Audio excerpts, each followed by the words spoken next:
Hello दोस्तों, आप सबका एक बार फिर से ब्लैक हिल स्टूडियो में स्वागत है। और हाँ दोस्तों, जैसा कि आपने रिक्वेस्ट किया था कि परमैन के ऊपर एक और वीडियो बनाइए, तो दोस्तों आपकी रिक्वेस्ट को लेकर मैं परमैन का एक और वीडियो लेकर आ गया हूँ। तो दोस्तों मैं इस वीडियो में आपको बताऊंगा कि आखिर मिस्टो परमैन कैसे बनता है और मिस्टो को ही परमैन के लिए क्यों चुना जाता है। तो दोस्तों ये सब बताने से पहले अगर आपने अभी तक हमारे YouTube चैनल को सब्सक्राइब नहीं किया है तो अभी जल्दी से सब्सक्राइब कर दीजिए। और हाँ दोस्तों, सब्सक्राइब करने के बाद जो ये बेल आइकन है इसको भी दबाइए ताकि आपको हमारे सभी आने वाले वीडियोस का अपडेट मिल सके सबसे पहले और आप देख सके सबसे पहले। तो चलिए वीडियो शुरू करते हैं। तो दोस्तों जैसे कि मैं बता रहा था कि आखिर ऐसा क्या होता है कि जो मिस्टो है वो परमैन बन जाता है और उसको ही परमैन के लिए चुना जाता है। तो चलिए जानते हैं।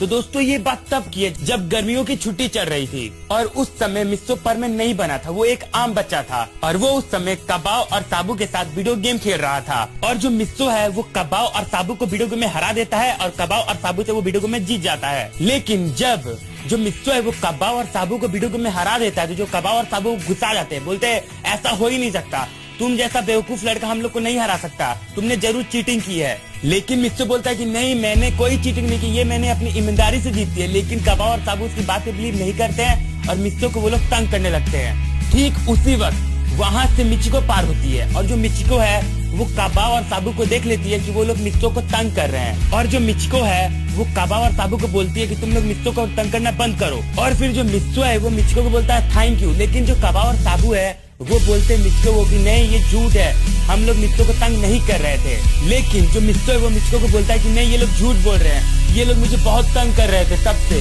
उसके बाद जो मिचिको है वो कबाओ और साबू को बोलती है कि तुम लोग हमेशा मिस्टो को क्यों तंग करते रहते हो, ये तो कितना शरीफ है। तो फिर जो मिस्टो है वो गुस्सा जाता है, बोलता है आज मैं इन दोनों को नहीं छोड़ूंगा, आज इन दोनों को मैं सबक सिखा के रहूंगा। लेकिन जो मिचिको है वो मिस्टो को मना करती है कि नहीं मिस्टो ऐसा मत करो। लेकिन जो मिस्टो है इतना गुस्सा में रहता है कि वो मिचिको की बात नहीं मानता है और कबाओ और साबू पे हमला करने चल जाता है। लेकिन अफसोस कि जैसे ही जो मिस्टो है वो कबाओ और साबू पे हमला करने जाता है उसका पैर फिसल जाता है और वो जमीन पर गिर जाता है। उसके बाद जो मिस्टो है वो अपने घर चले जाता है। लेकिन जब मिस्टो अपने घर जाता है तो जो उसकी बहन गांको है वो मिस्टो को देखकर शॉक्ड हो जाती है और बोलती है तुम्हें क्या हुआ, तुम इतने गंदे कैसे हो गए। और वो बोलती है कि रुको मिस्टो, अभी मैं मम्मी को जाकर बताती हूँ कि तुमने अपने ड्रेस गंदे कर लिया है। लेकिन जो मिस्टो बोलता है नहीं गांको रुक जाओ, नहीं मम्मी को मत बताना। लेकिन जो गांको है वो मिस्टो की बात नहीं मानती और जाकर वो मम्मी को बता देती है, मम्मी देखो मिस्टो ने अपने कपड़े फिर से गंदे कर लिए। उसके बाद जो मिस्टो की मम्मी वो पूरा गुस्सा हो जाती है और बोलती है मिस्टो कहाँ हो तुम, मेरे पास आओ, अभी बताती हूँ तुम्हें। लेकिन मिस्टो जैसे अपनी मम्मी की आवाज सुनता है वो पूरा डर जाता है और डर कर भाग जाता है और भागकर वो एक पार्क में चल जाता है। और पार्क में जाकर वो खड़े होकर सोचता है कि मेरी बहन गांको कितनी बुरी है, वो हमेशा मेरी चुगली मम्मी से कर देती है। उसके बाद जो मिस्टो है वो पार्क में घूमने लगता है। लेकिन जब वो पार्क में घूमता है तो उसे घूमते घूमते एक अजीब सा जगह पे एक यूएफओ दिखाई देता है और उस यूएफओ के पास एक आदमी भी होता है जिसके सर में एक हेलमेट और एक केप रहता है और उसे वो देख के डर जाता है। और उसके बाद वो सोचता है कि आखिर ये कौन है और जो मिस्टो है फिर उसके पास चला जाता है। लेकिन जब मिस्टो उसके पास जाता है तो जो वो आदमी वो सो रहा होता है और जो मिस्टो है उसके पास जाकर खड़ा हो जाता है और उसे देखकर सोचने लगता है कि आखिर आदमी यहाँ पर कर क्या रहा है। लेकिन जो वो आदमी उसका कुछ देर बाद नींद टूट जाता है और जब उसका नींद टूटता है तो वो अपना घड़ी में टाइम देखता है और टाइम देखने के बाद वो बोलता है मैं तो लेट हो गया, मैं क्या करूँ, अब मैं क्या करूँ।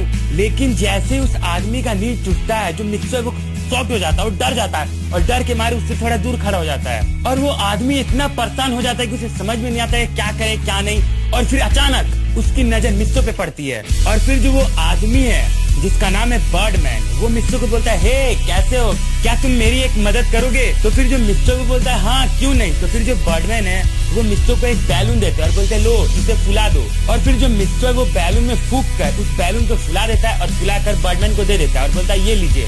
उसके बाद जब मिस्टो बर्डमैन को बैलून देता है फुला कर तो जो बर्डमैन है वो बैलून को फोड़ देता है और फिर फोड़ने के बाद वो कुछ सोचने लगता है। तो लेकिन जब वो बर्डमैन सोचता है तो फिर मिस्टो बोलता है क्या हुआ। कुछ देर सोचने के बाद बर्डमैन बोलता है हाँ तुम्हें परमैन के लिए चुना जाता है मिस्टो। तो मिस्टो बोलता है क्या परमैन, ये क्या होता है। फिर बर्डमैन बोलते हैं हाँ परमैन, ये लो इसे पकड़ो। उसके बाद बर्डमैन मिस्टो को परमैन का पूरा सेट दे देते हैं जिसमें हेलमेट, केप, बैच ये सब रहता है। मिस्टो को परमैन का सेट देने के बाद जो बर्डमैन है वो स्पेसशिप से जाने लगते हैं। लेकिन जैसे वो जाते हैं मिस्टो बोलता है बर्डमैन आप क्या बोल रहे हैं, मैं कुछ समझा नहीं। तो फिर जो बर्डमैन वो बोलता है क्या नहीं समझे। तो फिर जो मिस्सो बोलता है हाँ मैं कुछ नहीं समझा, मैं इन सब चीज का क्या करूंगा। तो फिर जो बर्डमैन है वो बोलते हैं रुको मिस्सो मैं तुम्हें अभी बताता हूँ। फिर जो बर्डमैन है वो बोलते हैं ठीक है मिस्सो अभी मैं बताता हूँ कि तुम ये सब चीज से क्या कर सकते हो, इसको कैसे यूज कर सकते हो। मिस्सो तुम ये सब चीजों से कुछ भी कर सकते हो। बर्डमैन मिस्सो को बताते कि तुम इन सब चीजों से कुछ भी कर सकते हो, तुम उड़ सकते हो, तुम पहाड़ तोड़ सकते हो, जो मन चाहे तुम वो कर सकते हो। फिर जो मिस्सो है वो बोलता है आप मजाक कर रहे हैं ना। तो जैसे मिस्सो ये बात बोलता है जो बर्डमैन है वो अपनी स्पेसशिप से नीचे गिर जाते हैं। उसके बाद जो बर्डमैन है वो जो मिस्सो है उसको परमैन का केप पहना देते हैं, परमैन का हेलमेट पहना देते हैं, फिर बैच पहना देते हैं और मिस्सो को हवा में फेंक देते हैं। तो जैसे मिस्सो हवा में फेंकाता है वो उड़ने लगता है। उसके बाद मिस्सो को पता चलता है कि हाँ ये सब सच है और उससे परमैन की शक्तियों का पता चलता है। उसके बाद जो बर्डमैन है वो मिस्सो को बोलते हैं कि अपनी सच्चाई के बारे में किसी को भी मत बताना, अगर तुमने अपनी सच्चाई किसी को भी बताई तो मैं तुम्हें जानवर बना दूंगा। उसके बाद मिस्सो बर्डमैन को बोलता है कि अगर मैं बाहर दुनिया में हेल्प करूंगा लोगों की तो फिर जो मेरे घर वाले उनको तो पता चली जाए कि मैं ही परमैन हूँ, क्योंकि मैं तो घर में रहूंगा नहीं। उसके बाद जो बर्डमैन है वो मिस्सो को देते हैं कॉपी रोबोट और बोलते हैं कि ये रोबोट है और जब तुम इसका नाक दबाओगे तो एकदम तुम्हारी तरह बन जाएगा। तो जब तुम बाहर परमैन बन के लोगों की हेल्प करने जाओगे तो उस समय कॉपी रोबोट को अपनी जगह रख देना, तो किसी को पता नहीं चलेगा। और इस तरह मिस्सो को पता चल जाता है अपनी शक्तियों का और वो परमैन बन जाता है और फिर लोगों की मदद करने लगता है। तो दोस्तों आज के लिए सिर्फ इतना ही। तो दोस्तों यही थी परमैन की कहानी कि मिस्सो आखिर परमैन कैसे बनता है। तो दोस्तों अगर आपको ये वीडियो अच्छा लगा हो तो प्लीज हमारे इस वीडियो को लाइक कीजिए और हाँ दोस्तों हमारे चैनल को सब्सक्राइब करना मत भूलना और हमारे इस वीडियो को ज्यादा से ज्यादा शेयर करिए ताकि ज्यादा से ज्यादा परमैन के फैंस के पास ये वीडियो पहुंच सके।